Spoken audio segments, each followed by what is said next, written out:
Hi guys, welcome back to a new episode of Finance and Crypto Guide.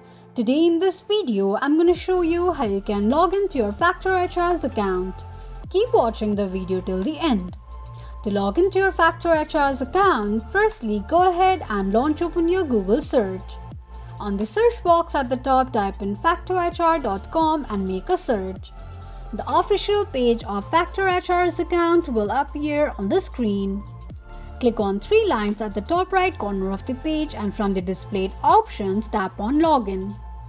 You will end up on the login page of Factor HR's account. Enter your work email ID or mobile number and tap on Submit.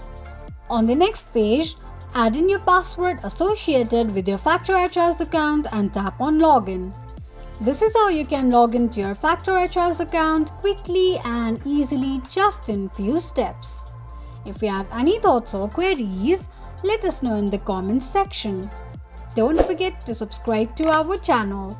Also press the notification bell icon so that YouTube will notify you whenever we post a new video. I hope this video was helpful to you. Thank you so much for watching.